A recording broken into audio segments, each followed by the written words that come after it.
ನಮಸ್ತೆ. ಅವನೊಬ್ಬ ಸಿಂಹ, ಅವಳೊಬ್ಬಳು ಪುಟ್ಟು ಮೊಲದ ಮರಿ. ಸಿಂಹದ ಅಪ್ಪುಗೆಯಲ್ಲಿ ಮೊಲದ ಮರಿಯಂತಿದ್ದ ಅವಳು. ಅವನ ಹೃದಯದ ಬಡಿತ ಏನನ್ನೋ ಹೇಳಲು ಪ್ರಯತ್ನಿಸ್ತಿತ್ತು. ಅವಳವನ ಹೃದಯದ ಬಡಿತವನ್ನು ಕೇಳಲು ಪ್ರಯತ್ನಿಸ್ತಿದ್ಲು. ಸುತ್ತಲೂ ಒಂದು ಸಿಹಿಯಾದ ನಿಶಬ್ದ. ಆ ವಾತಾವರಣವು ಒಂದು ಅದ್ಭುತವಾದ ಪ್ರೇಮ ಕಾವ್ಯಕ್ಕೆ ನಾಂದಿ ಹಾಡಿತು. ರಾತ್ರಿಯ ಪ್ರೇಮ ಯುದ್ಧದಲ್ಲಿ ದಣಿದು ಇಬ್ಬರು ಒಬ್ಬರನ್ನೊಬ್ಬರು ತಪ್ಕೊಂಡು ಮಲಗಿದ್ರು. ಒಬ್ಬರ ಹೃದಯದ ಬಡಿತವನ್ನ ಇನ್ನೊಬ್ಬರು ಕೇಳ್ತಿದ್ರು. ಅವಳ ನಿದ್ರೆಯಲ್ಲಿ ಕೂಡ ಅವಳನ್ನ ಬಿಡ್ತಿರ್ಲಿಲ್ಲ. ಅವಳ ಸುತ್ತ ಎರಡು ಕೈಗಳನ್ನ ಹಾಕಿ ಬಲವಾಗಿ ತನ್ನೊಳಗೆ ಅದುಮ್ಕೊಂಡು ಮಲಗಿದ್ದ. ಅವನ ಬಲವಾದ ಕೈಗಳ ಮಧ್ಯೆ ಅವಳ ಸೂಕ್ಷ್ಮವಾದ ದೇಹ ಇತ್ತು. ಅವನಿಗದು ಹೂವಿನ ಗೊಂಚಲನ್ನು ತಪ್ಕೊಂಡು ಮಲಗದಂತೆ ಅನಿಸ್ತಿತ್ತು. ಬೆಳಗ್ಗೆ ಆಗ್ತಾ ಬಂತು. ಕೋಣೆ ಹೊರಗೆ ಏನೋ ಶಬ್ದಗಳು ಕೇಳಿದ್ವು. ಆ ಸದ್ದಿಗೆ ಅವನಿಗೆ ಎಚ್ಚರ ಆಯಿತು. ಇನ್ನು ಪೂರ್ಣವಾಗಿ ಬೆಳಕಾಗಿರಲಿಲ್ಲ, ಕತ್ಲೆ ಹಾಗೆ ಇತ್ತು. ಆದರೆ ಅವನ ಕಣ್ಣುಗಳು ಕತ್ತಲೆಗೆ ಹೋಗ್ಕೊಂಡಿದ್ವು. ಹಾಗಾಗಿ ನಿಧಾನವಾಗಿ ಎಚ್ಚರಿಕೆಯಿಂದ ಕಣ್ತೆರೆದು ನೋಡ್ದ. ತನ್ನ ಕೈಗಳ ಮಧ್ಯೆ ತನ್ನ ಎದೆ ಮೇಲಿದ್ದ ಅವಳನ್ನ ನೋಡಲು ಪ್ರಯತ್ನಿಸ್ದ. ಆಕಾರ ಕಾಣಿಸ್ತಿತ್ತಾದರೆ ರೂಪ ಸ್ಪಷ್ಟವಾಗಿ ಕಾಣಿಸ್ತಿರ್ಲಿಲ್ಲ. ಅಷ್ಟರಲ್ಲಿ ಕೋಣೆಯ ಹೊರಗಿನ ಶಬ್ದಗಳು ಹೆಚ್ಚಾದಂತೆ ಅನ್ನಿಸ್ತು. ಅವಳನ್ನ ಎಚ್ಚರಿಕೆಯಿಂದ ಪಕ್ಕದಲ್ಲಿ ಮಲಗಿಸಿ ಹಣೆ ಮೇಲೆ ಮುತ್ತಿಟ್ಟು, ಸವರಿದಂತೆ ತುಟಿಗಳ ಮೇಲೆ ಮುತ್ತಿಟ್ಟು ಅವಳಿಗೆ ಪೂರ್ಣವಾಗಿ ಹೊದಿಗೆ ಒದಿಸಿ, ನಾನು ಕೇವಲ ವಿರಾಮಕ್ಕಾಗಿ ಹೋಗ್ತಿದ್ದೀನಿ, ದೂರ ಆಗಲ್ಲ ಪ್ರಾಣವೇ, ಮತ್ತೆ ಬೇಗನೆ ಬರ್ತೀನಿ, ನನ್ನನ್ನು ಬಿಟ್ಟು ಎಲ್ಲೂ ಹೋಗಬೇಡ, ನಿನ್ನ ಉಸಿರಿನಲ್ಲಿ ನನ್ನ ಉಸಿರನ್ನು, ನಿನ್ನ ಪ್ರಾಣದಲ್ಲಿ ನನ್ನ ಪ್ರಾಣವನ್ನು ಬೆರೆಸಿದ್ದೀನಿ, ನಾನು ಹೇಳಿದ್ದು ನಿನ್ನ ಮನಸ್ಸಿಗೆ ತಲುಪುತ್ತೆ ಅಂದ್ಕೊಳ್ತೀನಿ, ಹುಷಾರಾಗಿರು ಅಂತ ಅವಳ ಕಿವಿಯಲ್ಲಿ ಮೆಲ್ಲನೆ ಹೇಳಿದ. ಮತ್ತೆ ಶಬ್ದಗಳು ಕೇಳಿದ್ವು. ಕತ್ತಲೆಯಲ್ಲೇ ತನ್ನ ಬಟ್ಟೆಗಳನ್ನ ಹುಡುಕ್ತಾ ಹೆಚ್ಚು ಶ್ರಮ ಪಡದೆ ಸಿಕ್ಕವು. ವೇಗವಾಗಿ ಅವುಗಳನ್ನ ಹಾಕೊಂಡು ಕೋಣೆ ಬಾಗಿಲು ತೆರೆಯಲು ಮುಂದಾದ. ಬಾಗಿಲು ತೆರೀತಿದ್ದವನ ಒಂದು ಕ್ಷಣ ನಿಂತುಬಿಟ್ಟ. ಈಗ ಬಾಗಿಲು ತೆರೆದ್ರೆ ಇವರೆಲ್ಲ ಯಾರು ಅಂತ ತಿಳಿಯೋದು ಕಷ್ಟ. ಹಾಗಾಗಿ ಅವನು ಬಾಗಿಲು ತೆರೆಯದೆ ಪಕ್ಕದಲ್ಲಿದ್ದ ಕಿಟಕಿಯಿಂದ ಜಿಗಿದು ಶಬ್ದ ಬರ್ತಿದ್ದ ಕಡೆ ಹೋಗಿ ನೋಡ್ದ. ಅವನು ಊಹಿಸಿದ್ದು ನಿಜವಾಗಿತ್ತು. ಅವರಿದ್ದ ಕೋಣೆಯ ಮುಂದೆ ಕೆಲವರು ನಿಂತಿದ್ರು. ಎಲ್ಲರ ಕೈಯಲ್ಲಿ ಮೊಬೈಲ್ ಫೋನ್ ಇತ್ತು. ಫ್ಲ್ಯಾಶ್ ಲೈಟ್ ಆನ್ ಆಗಿತ್ತು. ಅಂದರೆ ಅವರು ಅವಳ ಫೋಟೋ ತೆಗೆಯಲು ಬಂದಿದ್ದಾರೆ ಅಂತ ಅರ್ಥ ಆಯಿತು. ಅವರನ್ನು ನೋಡಿದ್ಲೇ ಅವನಿಗೆ ಗೊತ್ತಿಲ್ಲದಂತೆ ಕೋಪ ಹೆಚ್ಚಾಯಿತು. ಅವನು ಮುಷ್ಟಿ ಬಿಗಿದುಕೊಂಡು ನರಗಳನ್ನೆಲ್ಲ ಬಿಗಿಯಾದವು. ಅಷ್ಟು ಕತ್ತಲೆಯಲ್ಲಿ ಕೂಡ ಯಾರಾದರೂ ನೋಡಿದರೆ ಸ್ಪಷ್ಟವಾಗಿ ಕಾಣಿಸ್ತಿದ್ದನೇನೋ. ಅವನಿಗೇನು ಮಾಡಬೇಕಂತ ಅರ್ಥ ಆಗಲಿಲ್ಲ. ಪಕ್ಕದಲ್ಲಿ ನೋಡ್ದ. ಒಂದು ಹೂವಿನ ಕುಂಡ ಕಾಣಿಸ್ತು. ಗಿಡದ ಸಮೇತ ಕುಂಡವನ್ನು ಎತ್ಕೊಂಡು ಹಸಿದ ಸಿಂಹದಂತೆ ಅವರ ಮೇಲೆ ನುಗ್ದ. ಸಿಕ್ಕವರನ್ನು ಸಿಕ್ಕಿದಂತೆ ಹೊಡಿತಿದ್ದ. ಯಾರನ್ನೂ ಬಿಡ್ತಿರಲಿಲ್ಲ.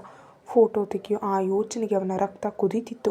ಯಾರೋ ಇದ್ದಕ್ಕಿದ್ದಂತೆ ಬಂದು ಅವ್ರನ್ನ ಹುಚ್ಚು ನಾಯಿನ ಹೊಡೆದಂತೆ ಹೊಡಿತಿದ್ರೆ ಅವರಿಗೆ ಆ ಹೊಡೆತಗಳನ್ನು ತಡೆಯಲು ಆಗಲಿಲ್ಲ. ಇನ್ನು ಭೀಕರ ಸಂಗತಿ ಏನೆಂದರೆ, ಹೂವಿನ ಕುಂಟದಿಂದ ಹೊಡೆದಾಗಲೂ ಸಹಿಸಲಾಗ್ತಿತ್ತು. ಆದರೆ ಕೈಯಿಂದ ಹೊಡಿತಿದ್ರೆ ಇನ್ನು ಭೀಕರವಾಗಿ ಏಟುಗಳು ಬೀಳ್ತಿದ್ವು. ಕೈಯ ಹೊಡೆತಗಳು ತಡೆಯಲು ಅವರಿಗೆ ಆಗ್ತಿರಲಿಲ್ಲ. ಅಣ್ಣ, ನೀವು ಯಾರು? ನನಗೆ ಗೊತ್ತಿಲ್ಲ. ಯಾಕಣ್ಣ ಹೀಗೆ ಹೊಡಿತಿದ್ದೀರಿ? ನೀವು ನಮ್ಮನ್ನೆಲ್ಲ ಬೇರೆಯವ್ರನ್ನ ಯಾರನ್ನೋ ಅಂದ್ಕೊಂಡು ಹೊಡಿತಿದ್ದೀರಿ ಅನಿಸುತ್ತೆ. ಒಮ್ಮೆ ಸರಿಯಾಗಿ ನೋಡಿ ಹೊಡಿಯೋಣ. ನಿಮಗೆ ಬೇಕಾದವರು ನಾವು ಅಲ್ವೋ ಅಂತ ಒಬ್ಬೊಬ್ಬರು ಒಂದೊಂದು ರೀತಿ ಅವನನ್ನು ಗೋಗರೆದು ಮಾತಾಡ್ತಾ ಇದ್ರು. ಅವುಗಳನ್ನ ಕೇಳೋ ಸ್ಥಿತಿಯಲ್ಲಿ ಅವನಿರಲಿಲ್ಲ. ಅವನ ಪ್ರಾಣ ಕಷ್ಟ ಕೊಡಲು ಬಂದಿದ್ದಾರೆ. ಅವನ ಪ್ರಾಣದ ಮಾನ ತೆಗೆಯಲು ಬಂದಿದ್ದಾರೆ. ಇವರು ಬದುಕಬಾರದು. ಅದೇ ಅವನ ಮನಸ್ಸಿನಲ್ಲಿತ್ತು. ಎಲ್ಲರನ್ನು ಹುಚ್ಚುಚ್ಚಾಗಿ ಹೊಡೆದು ಕಸದ ರಾಶಿಯಂತೆ ಎಲ್ಲರನ್ನು ಒಂದು ಕಡೆ ಗುಂಪಾಗಿ ಹಾಕಿಬಿಟ್ಟ. ಆದರೂ ಅವನ ಆವೇಶ ಕಡಿಮೆ ಆಗಲಿಲ್ಲ. ಅವರೆಲ್ಲ ರಕ್ತದಲ್ಲಿ ಒದ್ದೆಯಾಗಿದ್ದರು. ಅವರಲ್ಲಿ ಎಷ್ಟು ಜನರ ಕೈಕಾಲುಗಳು ಮುರಿದಿವೆಯೋ, ಆಸ್ಪತ್ರೆಗೆ ಹೋದರೂ ಮತ್ತೆ ಸೇರಿಕೊಳ್ಳುತ್ತವೆಯೋ ಇಲ್ಲವೋ ಕೂಡ ಗೊತ್ತಿರಲಿಲ್ಲ. ಎಲ್ಲರನ್ನೂ ಹೊಡೆದು ಅವನು ಅಲ್ಲಿದ್ದ ಒಂದು ಬೆಂಚಿನ ಮೇಲೆ ಕುಳಿತು ಅವರನ್ನು ನೋಡ್ತಾ ಇದ್ದ. ಅಷ್ಟರ ಸ್ವಲ್ಪ ಬೆಳಕಾಗಿತ್ತು. ಈಗ ಅವರ ಮುಖಗಳವನಿಗೆ ಕಾಣಿಸ್ತಿದ್ವು. ಅವನ ಮುಖ ಅವರಿಗೆ, ಅವನ ಮುಖ ನೋಡ್ತಿದ್ದಂತೆಯೇ ಅವರ ಹೃದಯ ಕೈಗೆ ಬಂದಂತಾಗಿತ್ತು. ಎಲ್ಲರನ್ನು ನೋಡುತ್ತಾ, ಯಾಕೆ ಬಂದಿದ್ರಿ ಇಲ್ಲಿಗೆ ಅಂತ ಕೇಳ್ದ. ಅವರಲ್ಲೊಬ್ಬನು ಭಯಭೀತಿಯಿಂದ, ಅಣ್ಣ, ಬೆಳಗ್ಗೆ ನಮ್ಮ ಲೀಡರ್ ಬರೋದಕ್ಕೆ ಹೇಳಿದರು. ರೂಮಲ್ಲಿ ಯಾರೋ ಹುಡುಗಿ ಇದ್ದಾಳಂತೆ, ಮಜಾ ಮಾಡಿಕೊಳ್ಳಿ ಅಂದರು. ಆಮೇಲೆ ಫೋಟೋ ತಗೊಳ್ಳಿ ಅಂದರು ಅಣ್ಣ ಅಂದ.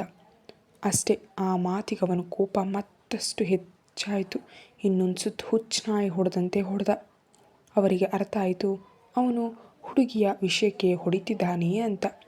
ಅಣ್ಣ, ತಪ್ಪಾಗಿದೆ, ಕ್ಷಮಿಸಿ ಅಂತ ಅವರು ಗೋಗರೆದ್ರು. ಅವನು ಕೇಳಲಿಲ್ಲ. ಎಲ್ಲರನ್ನ ಹೊಡೆದು ಒಂದು ಮೂಲೆಯಲ್ಲಿ ಹಾಕಿ ಅವರಲ್ಲಿ ಒಬ್ಬನಿಂದ ಒಂದು ಸೆಲ್ಫೋನ್ ಕಿತ್ಕೊಂಡು ತನ್ನ ತಮ್ಮನಿಗೆ ಫೋನ್ ಮಾಡ್ದ. 4 ಬಾರಿ ಮಾಡಿದ ಮೇಲೆ ಫೋನ್ ಎತ್ತಿದ. ವಿನಯ್. ಹಲೋ, ಯಾರು ಅಂದ. ನಾನು. ವಿನಯ್ ತಕ್ಷಣ ಅಲರ್ಟಾಗಿ ನಂಬರ್ ನೋಡ್ದ. ಅಣ್ಣಯ್ಯ, ಈ ನಂಬರ್? ನೀನೆಲ್ಲಿದ್ಯಾ? ನಿನ್ನನ್ನು ರಾತ್ರಿಯೆಲ್ಲ ಹುಡುಕ್ತಿದ್ದೆ. ಅದೆಲ್ಲ ಆಮೇಲೆ ಹೇಳ್ತೀನಿ, ಮೊದಲು ಹೋಟೆಲ್ ಗ್ರೌಂಡ್ ಫ್ಲೋರಿಗೆ ಬಾ. ಅವನಿಗೂ ಏನೂ ಅರ್ಥ ಆಗಲಿಲ್ಲ. ಆದರೆ ತನ್ನ ಅಣ್ಣ ಹೇಳಿದ್ದಾನೆಂದರೆ ಅದಕ್ಕೆ ಮಾತಿಲ್ಲ. ತಕ್ಷಣ ಓಡುತ್ತಾ ಗ್ರೌಂಡ್ ಫ್ಲೋರಿಗೆ ಬಂದ.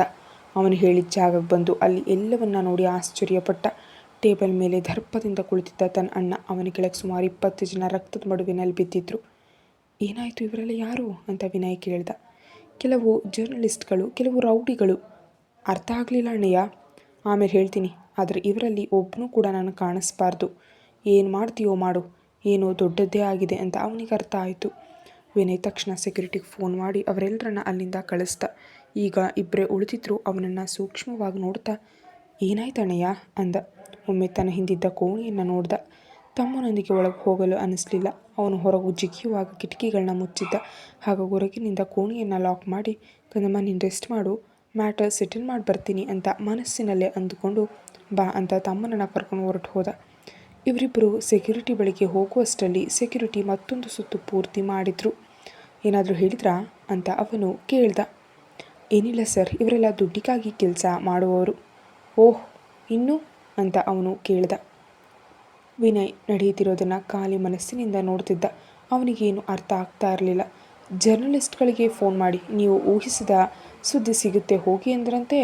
ಯಾರೋ ರೌಡಿಗಳಿಗೆ ದುಡ್ಡು ಕೊಟ್ಟು ಕೆಲಸ, ಆಮೇಲೆ ಅವನಿಗೆ ಮುಂದುವರಿಸಲು ಆಗಲಿಲ್ಲ, ಮಾಡೋದಕ್ಕೆ ಹೇಳಿದ್ರಂತೆ ಸರ್ ಅಂತ ತಲೆ ತಗ್ಸಿ ಹೇಳ್ದ.